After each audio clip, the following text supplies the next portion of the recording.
ಬೆಂಗಳೂರಿನ ಕಾಡುಗೋಡಿಯ ಆ 5 ವರ್ಷದ ಪುಟ್ಟ ಕಂದಮ್ಮ ತನ್ನ ಹುಟ್ಟುಹಬ್ಬದ ಸಂಭ್ರಮದ ಮರುದಿನವೇ ಶವವಾಗಿ ಪತ್ತೆಯಾಗಿದ್ದಾಳೆ.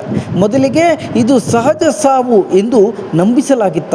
ಆದರೆ ಮರಣೋತ್ತರ ಪರೀಕ್ಷೆ ವರದಿ ಬಂದ ತಕ್ಷಣವೇ ಕಥೆಯೇ ದಿಕ್ಕನ್ನೇ ಬದಲಾಯಿಸಿದೆ.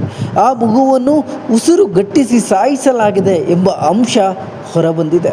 ಆ ಅಂಶ ಹೊರ ಬೀಳುತ್ತಿದ್ದಂತೆ ಅನುಮಾನದ ಸೂಜಿ ನೇರವಾಗಿ ಮಗುವಿನ ತಾಯಿ ಪ್ರಿಯಾಂಕಾ ಹಾಗೂ ಆಕೆಯ ಪ್ರಿಯಕರ ಮೋಹನ್ ಕಡೆ ತಿರುಗಿದೆ.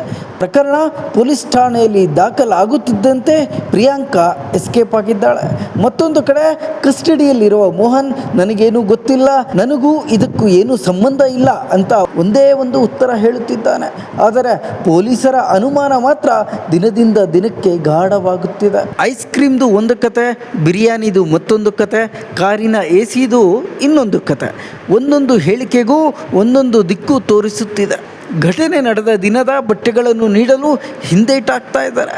ವಾಟ್ಸಪ್ ಚಾಟ್ಗಳು ಡಿಲೀಟ್ ಆಗಿರುವುದು, ಮೊಬೈಲ್ಗಳನ್ನು ರಿಟ್ರೀವ್ ಮಾಡಲು ಪೊಲೀಸ್ ಅಧಿಕಾರಿಗಳು FSLಗೆ ಕಳಿಸುವ ಸಿದ್ಧತೆ ನಡೆಸ್ತಾ ಇದ್ದಾರೆ. ಇವೆಲ್ಲವೂ ಇದೊಂದು ಆಕಸ್ಮಿಕ ಸಾವು ಅಲ್ಲ ಎಂಬುವ ಅನುಮಾನವನ್ನು ಮತ್ತಷ್ಟು ಬಲಪಡಿಸುತ್ತಿದೆ. ಪತಿ ಪ್ರವೀಣ್ ಮಾತ್ರ ನೇರವಾಗಿ ನನ್ನ ಮಗು ಸಾವಿಗೆ ಕಾರಣ ನನ್ನ ಪತ್ನಿ ಮತ್ತು ಆಕೆಯ ಪ್ರಿಯಕರ ಅಂತಾನೆ ನೇರವಾಗಿ ಆರೋಪ ಮಾಡ್ತಾ ಇದ್ದಾರೆ. ವಿಲ್ಲಾದ CCTV ದೃಶ್ಯಗಳು, ಫೋನ್ ದಾಖಲೆಗಳು, ಸಾಕ್ಷ್ಯ ಹುಡುಕಾಟ. ಅವ್ರ ಅಣ್ಣನು ನನಗೆ ಭಾಳ ಸಪೋರ್ಟ್ ಮಾಡಿದ್ರು ಆ ಟೈಮಲ್ಲಿ. ಬಾಬಾ ಇದೇನು ಮಾಡಿದ್ರು ತಪ್ಪೇ ಮಾಡ್ತಾ ಇರೋದು ಅಂತ. ಕೊನೆಗೆ ನನಗೆ 25ನೇ ತಾರೀಕು ಮಾರ್ಚ್ ಬೆಳಗ್ಗೆ ನನಗೆ ಫೋನ್ ಬಂತು. 9:30 ಫೋನ್ ಬಂತು. ಬಾಬಾ ಅದೇನು ಕೆಲಸ ಮಾಡ್ತಾರೆ ಎಲ್ಲ ಬಿಟ್ಬಿಟ್ಟು ವಾಪಸ್ ಇಮಿಡಿಯೇಟಾಗಿ ಓಡ್ಕೊಂಡ್ಬಂದ್ರಿ ಬೆಂಗಳೂರಿಗೆ ಅಂತ ಹೇಳಿದ್ರು. ನಾನು ಬಂದೆ ಬೆಂಗಳೂರಿಗೆ. ನನಗೆ ಅಲ್ಲಿಂದ ಬರೋಕ್ಕೆ 5.5 ಅವರ್ ಬೇಕು ಸರ್. ಹರಿಹರದಿಂದ ಬರಬೇಕು. 200-300 ಕಿಲೋಮೀಟ್ರ್ ಹತ್ತಿರ ಆಗುತ್ತೆ ಸರ್. ಅಲ್ಲಿಗೆ ಬೆಂಗಳೂರು ಹೊಸಕೋಟೆ ಹತ್ರ ಬಂದಾಗ ನನಗೆ ಇಲ್ಲ ವೈಟ್ ಫೀಲ್ಡಿಗೆ ಬಂದ್ರಿ ಅಂತ ಹೇಳಿ. ವೈಟ್ ಫೀಲ್ಡಿಗೆ ಹೋದಾಗ ನನಗೆ ಗೊತ್ತಾಯಿತು ನನ್ನ ಪಾಪು ತೀರ್ಕೊಂಡು ಹೋಗಿದೆ ಸತ್ತಿದೆ. 1 ವಾರ ಮುಂಚೆ ಪಾಪುನ ಮಾತಾಡ್ಸಿದ್ದೀನಿ ಸರ್. ನಾನು ಬಂದು ಭೇಟಿಯಾಗಿ ಕೈಯಲ್ಲಿ ಎತ್ಕೊಂಡು ಆಡಿಸಿ ಪಾಪುನ, ಅಷ್ಟು ಹೆಲ್ತಿ ಪಾಪುನ ಸರ್. ಮಗು ಅವಳ ಜೊತೆನೇ ಇತ್ತು ಸರ್. ಪಾಪು ಹೌದು ಸರ್.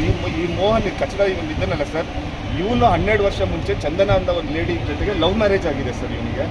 ಇವನಿಗೆ 3 ಜನರ ಮಕ್ಕಳು ಸರ್. ಒಂದು 6 ವರ್ಷದ ಹೆಣ್ಮಗು, ಅವಳಿ ಜವಳಿ ಗಂಡು ಹೆಣ್ಣು 2.5 ವರ್ಷದ ಮಕ್ಕಳು ಸರ್. ಇವನು ಅವ್ನ ಮಕ್ಕಳನ್ನೇ ಬಿಟ್ಬಿಟ್ಟು ಬಂದಿದ್ದಾನೆ ಅಂದಮೇಲೆ ಇನ್ನು ನನ್ನ ಮಗಳು ನೋಡ್ಕೊತಾನೆ ಅಂತ ಏನು ಗ್ಯಾರಂಟಿ ಸರ್? ಸರ್ ನನಗೇನು ಗೊತ್ತಿರಲಿಲ್ಲ ಸರ್. ಫೆಬ್ರವರಿ 5ನೇ ತಾರೀಕು ನನಗೆ ಕೋರ್ಟ್ ಕೇಸ್ ಬಂತು ಸರ್, ಡೈವರ್ಸ್ ಹಿಯರಿಂಗು. ಅವತ್ತು ಇವಳು ಬಂದಿರಲಿಲ್ಲ, ಅವ್ರ ಕಡೆ ಲಾಯರು ಬಂದಿರಲಿಲ್ಲ ಸರ್. ನಾನು ಹೋಗ್ಬಿಟ್ಟು ಜಡ್ಜ ಮಾತ್ರ ಕೈ ಮುಗಿದು ಹೇಳ್ಬಿಟ್ಟೆ, ನನಗೆ ಡೈವರ್ಸ್ ಬೇಡ, ನನಗೆ 5 ಮಕ್ಕಳು ಬೇಕು, ನನಗೆ ದಯವಿಟ್ಟು ಇದು ಡೈವರ್ಸ್ ನನಗೆ ಬೇಡ ಅಂತ ಹೇಳಿದ್ಮೇಲೆ ಅವ್ರು ಕೇಸ್ ಡಿಸ್ಮಿಸ್ ಮಾಡ್ತಾರೆ ಸರ್. ಕೇಸ್ ಡಿಸ್ಮಿಸ್ ಮಾಡಿದ್ದು ತಿರುಗಿನ ಬೆಳಗ್ಗೆ 6ನೇ ತಾರೀಕು ಫೆಬ್ರವರಿ ನನಗೆ ಮಹದೇವಪುರ ಆಲ್ ವುಮೆನ್ಸ್ ಪೊಲೀಸ್ ಸ್ಟೇಷನ್ಗೆ ಕಂಪ್ಲೇಂಟ್ ಕೊಟ್ಟಿದ್ದಾಳಂತೆ. ನಾನು ಮನೆಗೆ ಹೋಗ್ಬಿಟ್ಟು ಗಲಾಟೆ ಮಾಡಿದೆ ಅಂತ. ನನಗೆ ಇರಲೇ ಇಲ್ಲ ಬೆಂಗಳೂರಲ್ಲಿ ಆ ಟೈಮಲ್ಲಿ.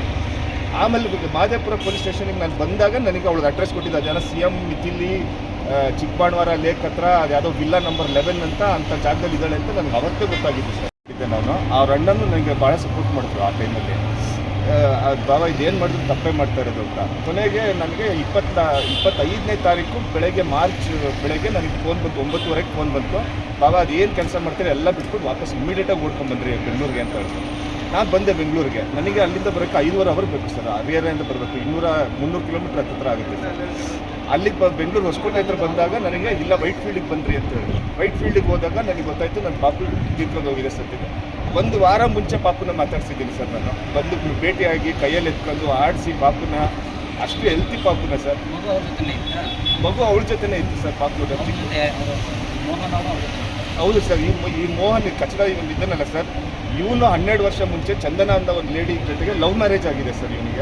ಇವನಿಗೆ 3 ಜನರ ಮಕ್ಕಳು ಸರ್. ಒಂದು 6 ವರ್ಷದ ಹೆಣ್ಮಗು, ಅವಳಿ ಜವಳಿ ಗಂಡು ಹೆಣ್ಣು 2.5 ವರ್ಷದ ಮಕ್ಕಳು ಸರ್.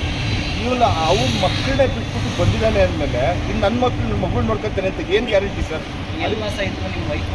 ಸರ್ ನನಗೇನು ಗೊತ್ತಿರಲಿಲ್ಲ ಸರ್. ಫೆಬ್ರವರಿ 5ನೇ ತಾರೀಕು ನನಗೆ ಕೋರ್ಟ್ ಕೇಸ್ ಬಂತು ಸರ್, ಡೈವರ್ಸ್ ಹಿಯರಿಂಗು. ಅವತ್ತು ಇವಳು ಬಂದಿರಲಿಲ್ಲ, ಅವ್ರ ಕಡೆ ಲಾಯರು ಬಂದಿರಲಿಲ್ಲ ಸರ್. ನಾನು ಹೋಗ್ಬಿಟ್ಟು ಜಡ್ಜ ಮಾತ್ರ ಕೈ ಮುಗಿದು ಹೇಳ್ಬಿಟ್ಟೆ, ನನಗೆ ಡೈವರ್ಸ್ ಬೇಡ, ನನಗೆ 5 ಮಕ್ಕಳು ಬೇಕು, ನನಗೆ ದಯವಿಟ್ಟು ಇದು ಡೈವರ್ಸ್ ನನಗೆ ಬೇಡ ಅಂತ ಹೇಳಿದ್ಮೇಲೆ ಅವ್ರು ಕೇಸ್ ಡಿಸ್ಮಿಸ್ ಮಾಡ್ತಾರೆ ಸರ್. ಕೇಸ್ ಡಿಸ್ಮಿಸ್ ಮಾಡಿದ್ದು ತಿರುಗಿನ ಬೆಳಗ್ಗೆ 6ನೇ ತಾರೀಕು ಫೆಬ್ರವರಿ ನನಗೆ ಮಹದೇವಪುರ ಆಲ್ ವುಮೆನ್ಸ್ ಪೊಲೀಸ್ ಸ್ಟೇಷನ್ಗೆ ಕಂಪ್ಲೇಂಟ್ ಕೊಟ್ಟಿದ್ದಾಳಂತೆ. ನಾನು ಮನೆಗೆ ಹೋಗ್ಬಿಟ್ಟು ಗಲಾಟೆ ಮಾಡಿದೆ ಅಂತ. ನನಗೆ ಇರಲೇ ಇಲ್ಲ ಬೆಂಗಳೂರಲ್ಲಿ ಆ ಟೈಮಲ್ಲಿ. ಆಮೇಲೆ ಮಹದೇವಪುರ ಪೊಲೀಸ್ ಸ್ಟೇಷನಿಗೆ ನಾನು ಬಂದಾಗ ನನಗೆ ಅವಳಿಗೆ ಅಡ್ರೆಸ್ ಕೊಟ್ಟಿದ್ದ ಜನ CM ಮಿಥಿಲಿ ಚಿಕ್ಕಬಾಣವಾರ ಲೇಕ್ ಹತ್ರ ಅದ್ಯಾವುದೋ ವಿಲ್ಲಾ ನಂಬರ್ 11 ಎಲ್ಲವೂ ಈಗ ಒಂದೇ ಪ್ರಶ್ನೆಗೆ ಉತ್ತರ ಹುಡುಕುತ್ತಿವೆ. ಆ ಪುಟ್ಟ ಮಗುವಿನ ಸಾವಿನ ಹಿಂದಿನ ನಿಜವಾದ ಕಾರಣ ಏನು? ಈ ಪ್ರಕರಣದಲ್ಲಿ ನಿಜವಾಗಿಯೂ ಏನಾಗಿದೆ, ಏನಾಗಿಲ್ಲ ಎಂಬುದು ಸಂಪೂರ್ಣವಾಗಿ ಇನ್ನೂ ಬಹಿರಂಗವಾಗಿಲ್ಲ. ಆದರೆ ಒಂದು ವಿಚಾರ ಮಾತ್ರ ಸತ್ಯ, ಆ ಪುಟ್ಟ ಕಂದಮ್ಮನಗೂ ಮತ್ತೆ ವಾಪಸ್ ಬರಲು ಸಾಧ್ಯನಾ? ಪ್ರತಿಯೊಬ್ಬರ ಮನಸ್ಸಿನಲ್ಲೂ ಈಗ ಒಂದು ಪ್ರಶ್ನೆ ಎದ್ದಿದೆ. ಆ ಮಗುವಿನ ಕೊನೆಯ ಕ್ಷಣಗಳಲ್ಲಿ ನಿಜವಾಗಿಯೂ ಏನಾಯಿತು? ಸತ್ಯ ಏನೇ ಇರಲಿ ಅದು ಹೊರ ಬರಲೇಬೇಕು. ಆ ಪುಟ್ಟ ಜೀವಕ್ಕೆ ನ್ಯಾಯ ಸಿಗಲೇಬೇಕು. ಇದೇ ನಮ್ಮ ಆಶಯ.